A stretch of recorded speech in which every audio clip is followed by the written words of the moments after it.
Hello மக்களே, வணக்கம். Welcome back to my channel. நம்ம இன்றைக்கி என்ன வீடியோ பார்க்க போகிறோம்னு பார்த்தீங்கன்னா, நகைச்சீட்டு எப்படி கட்டுறது, அதில் என்ன பெனிஃபிட்னு பார்க்க போகிறோம். இப்போ பார்த்தீங்கன்னா நம்ம ஏவிஆரில் நகைச்சீட்டு கட்டியிருக்கோம். அது எப்படி கட்டுறது, இதுக்கு முன்னாடி நீங்கள் நகைச்சீட்டு கட்டியிருக்கீங்களா, நகைச்சீட்டு தெரிஞ்சவங்க எத்தனை பேர் இருக்கீங்க, நகைச்சீட்டு என்னன்னு சொல்லிட்டு தெரியாமல் எத்தனை பேர் இருப்பீங்களா. தெரியாமல் இருந்தீங்கன்னா இந்த வீடியோ ஃபுல்லாக பாருங்கள். தெரிஞ்சவங்களாம் இந்த வீடியோக்கு கொஞ்சம் சப்போர்ட் பண்ணிட்டு போங்க. வாங்க வீடியோக்குள்ளே போய் பார்க்கலாம். நகைச்சீட்டு பார்த்திங்கன்னா நம்ம ஏவிஆரில் போட்டுருக்கோம். அது 11 மந்த் ஸ்கீமு. இதில் என்ன பெனிஃபிட் இருக்குன்னு பார்த்தீங்கன்னா, நம்மளால் ஒரே முட்டம் பல்காக காசை தைச்சு போய் நகை வாங்க முடியாது இல்லைங்களா. மாதம் மாதம் கொஞ்சம் எடுத்து வச்சு நம்ம மாதம் 11 மந்த் கட்டிட்டு வந்தோம்னா வருஷத்துக்கு ஒரு டைம் நம்ம நகை எடுத்துக்கலாம். நம்மளால் காசு சேர்த்து ஒரே முட்டை எடுக்க முடியாததை மாதம் கட்டிட்டு கொஞ்சமாக கட்டிட்டு நம்ம வாங்கிக்கலாம். ஆமாவா, இது ஒரு ஃபஸ்ட்டு ஒரு பெனிஃபிட் இருக்குங்க. அப்புறம் பார்த்திங்கன்னா நம்ம ஏவிஆரில் நகைச்சீட்டு கட்டும்போது செய்கூலி சேதாரம் இப்போதைக்கு 2024 செய்கூலி சேதாரம் இல்லை. அடுத்த வருஷம் எப்படி இருக்குன்னு தெரியல. நம்ம இந்த வருஷம் கட்டியிருக்கோம், அதனால் பார்த்திங்கன்னா செய்கூலி சேதாரம் இல்லை, ஜிஎஸ்டி மட்டும் இருக்குது. அப்புறம் நம்ம காயினாகவும் எடுத்துக்கலாம், ஜுவல்ஸாகவும் எடுத்துக்கலாம்.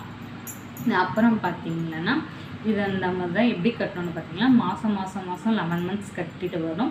1ஆம் தேதிலேருந்து 30ஆம் தேதிக்குள்ளே எப்போனா கட்டலாம், ஆனால் மாதம் கட்டிட்டு வரணும். அப்புறம் பார்த்தீங்கன்னா நம்ம 1ஆம் மாதம் கட்டிட்டோம், 2ஆம் மாதம் காசுலாம் 3ஆம் மாதம் சேர்த்து 2000 ரூபா கட்டலாம்னா அந்த மாதிரி கட்ட முடியாது. நம்ம மாதம் 11 மந்த் கண்டினியூஸாக கட்டிகிட்டே வரணும்.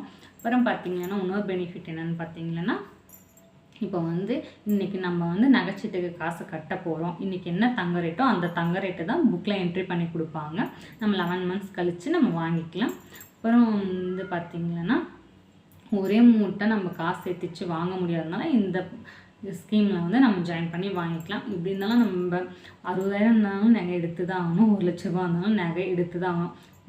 நம்ம நகைன்றது கொஞ்சம் தான் தேவை இல்லைங்களா, அதனால் நம்ம எடுத்து தான் ஆகும். இந்த மாதிரி நம்ம மாதம் சிறுக சேமித்து போனால் ஒரு வருஷத்துக்கு 1/4 பவுன் எடுக்க முடியாதவங்க கூட இந்த காலகட்டத்தில் கூட இருக்கிறாங்க, நாங்களும் இருக்கோம்.